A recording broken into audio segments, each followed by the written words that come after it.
TT20, gone. TT21, gone. TT22, Ian Lougher. What do you make of it all? Hello, and nice to see you again. Yeah, and you, Chris. Yeah. Hope everybody's doing okay. It's been a long, strange time, isn't it? My neck.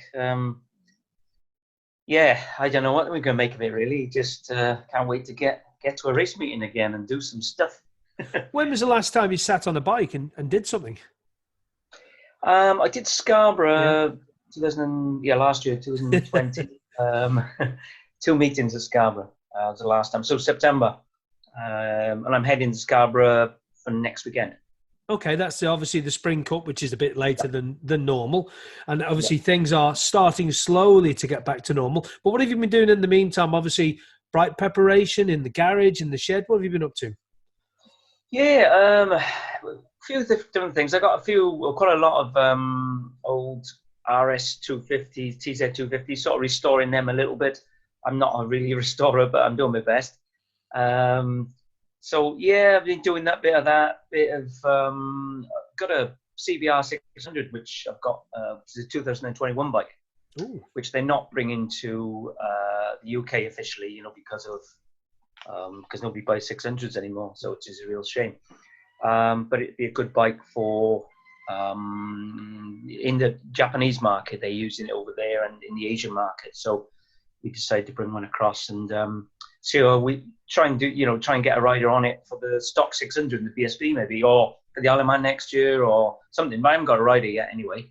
And we've been struggling for parts, obviously, because nobody's making any parts as such, only Honda.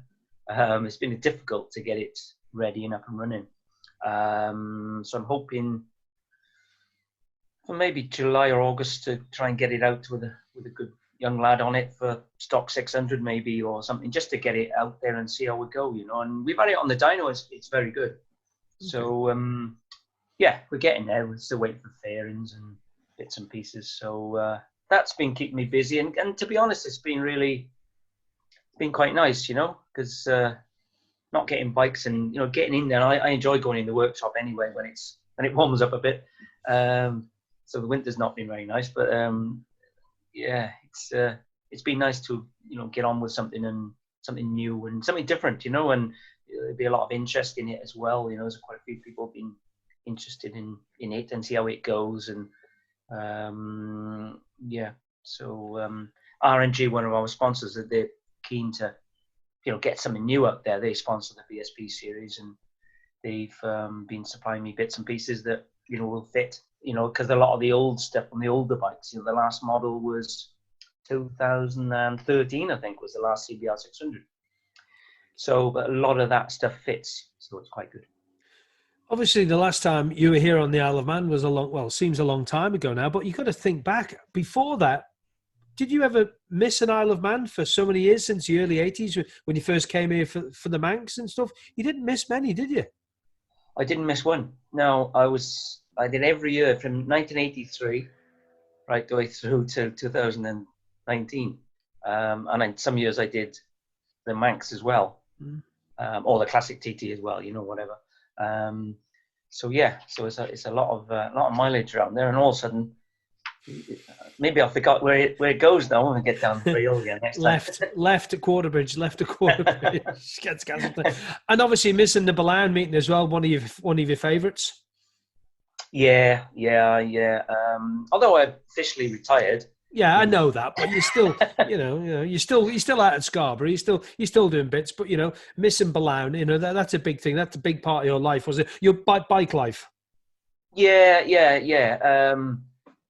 Balaun, the 700, and the the pre-TT meeting and post-TT meeting, etc. was the club of probably the best in the world, as we said before. The friendly meeting, and this is my first road race I ever did in 1983. So even before the Manx that year, so I've really enjoyed the 700 and the Balaun circuit. And yeah, you're right, I really missed it. Although I wasn't going to be racing there, I was probably taking a rider there. This year and last year. So. Did you ever do Derby Road? I can't remember if I asked you that one before. Yeah, I did it once, and that was That was 83 as well, I think. And I actually had a broken collarbone, which I got from 2 weeks before at Snetterton. And I was in that race at Snetterton. I was just starting out, really. It was 83 or 84. I think it was 83. And Barry Sheen was actually still riding. That's how long ago it was. And it was the Race of Aces meeting. And we went there with Ray Cowles, who was sponsoring me. And he said, we'll take the RG. He said, right, and this was really old RG compared to, Barry Sheen's or all the other guys, and I was starting out anyway. And I did practice, and, I was getting blown into the weeds because I didn't, I wasn't up to that level really then. I was just just about national level. So obviously I had a national license and it was a national meeting from that, if I remember right. And I remember going into the first corner, and the engine goes quiet. In those days, it was quite common, like two strokes to seize on you and spit you off or whatever, and you end up with a broken column. So I went to the first corner, and the engine sort of went slightly quiet, and I grabbed the clutch and thought, was that a seizure? No. So you come out of the corner thinking you're upright compared to racing speed, but I dumped the clutch, and it had seized. So I went through the screen, typical thing, it's grass, medical centre, ambulance, hospital. So I was knocked out and broken collarbone. So anyway, 2 weeks later then, went to the Derby Road, and I remember I had a figure of 8 bandage around my shoulders now, try and keep me upright sort of thing. And how I rode the thing, I don't know, because it was push start on that long straight. Yeah. And I pushed it, and of course they were quite high in those days, and I'm quite small, so and I couldn't get it going. I'm last away. The time I got it going, everybody gone. So I came through, and I think I finished 6th on it, and I really enjoyed it. But once I got going, the adrenaline kicked in, and it didn't hurt so much. But pushing the thing was terrible. But that was my experience with it. But the length of that straight is huge. It is long, isn't it? And people talk about the 7 mile straight they used to have over there, the old Ulster Grand Prix track years ago. There's a massive long straight there, years before you were even riding and stuff like that. Back to the Isle of Man though, because obviously it has a big place for your heart for coming in. We can see all the trophies up above your head there. That's how much this place means to you. You have them all on display. And to miss it for a couple of years and then plan to come back for next year. Any plans in place for that, for an Ian Lougher team to be here, TT especially? Yeah, we plan to do the same as we were planning in 2020, which is Jim Hind will join us on one of the Mark Coverdale patterns. He's a good lad, isn't he? Right, good. He's a very good lad and a nice lad as well. Nice and level-headed, isn't he? Nice and level-headed. He is, and I've been involved with a lot of young riders and whatever, in the team and stuff. But he is one smart cookie. He's riding for us at Scarborough next week on our ZX6 Kawasaki and the pattern, Italian pattern. So and I followed him around there, and it doesn't take him long to learn something. And he's not like the normal young sort of hot-headed, like I was when I was that age, running wide and taking risks. He really is, or looks to be anyway, really level-headed. So he'll be joining us on our pattern. He's got his own other sponsor, I think, lined up for 600, and I think a Suzuki as well in the big class. Because he's a good 250 lad as well, isn't he? You're going to run one of them again? Yeah, he's got his own 250, which he bought himself. So he's going to ride that at Scarborough. Brilliant. Okay. I guess the classic TT as well. Okay. So he beat me the last time in the classic TT. He did. And he did, yeah. And he had a 30-second penalty. So he's that good. So really good. So maybe James Hind at the TT for Ian Lougher, is that possibly something to just put out there for the moment? Yeah, that's what he'll be riding. He'll be riding one of our patterns, but not on the other bikes. He's got his own sponsors for the others.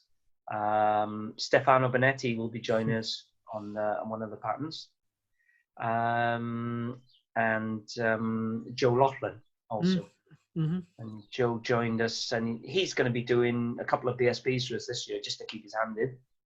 And he did very well for us. He rode for us in 2019 at the Ulster, and never ridden the thing before, and finished second twice. Almost won both the Super Twins races. He did, yeah. He rode Again, very well, yeah. Yeah, really talented lad, and a nice lad as well, you know. Don't you wish you were their age again? With the experience I've got now, yeah. not like starting out again. And remember how hot-headed and, you know, not hot-headed, maybe not the right word to put it, but you're just 20 and 21 or whatever I was when I started. 19, I think I started. And to have the experience I've got now and be that age, it's mega. That's why it's nice to be able to work with someone like the younger lads and sort of try and give them that experience and try and cut corners for them. You know, a bit like Leon Haslam has got with his dad, and you know, to be able to help, and it stops you having those broken collarbones and puts you out for a couple of weeks or a month or whatever, you know, and hopefully it makes it a little bit safer as well, you know. There's a lot of the older races are still going. You've got John, you've got Bruce, you've got all the other guys at the TT, but they've got to watch themselves, haven't they? You know, you've got young Hind coming up, Joe Locken, another one coming up, lots of good young talent coming up. So they better start looking over their shoulders, better they? Yeah, and 2 years away from it as well, you know. Well, that'll help the older riders because they know where they're going more than the younger riders don't. Or, I don't know, or whether they're 2 years older, obviously, as well, you know, like Michael Rutter and John McGuinness, they're pushing 50. What, is it 64 now, is it? No, 78. Just a year behind you, 77. Yeah. And I lie about my age. Well, we know this. Listen, it has been really nice to speak, and you got a new dog as well since we talked to you last year, which is quite nice. That kept you busy a bit. It has, yeah. It's been fantastic. You know, my dad died in November there with COVID.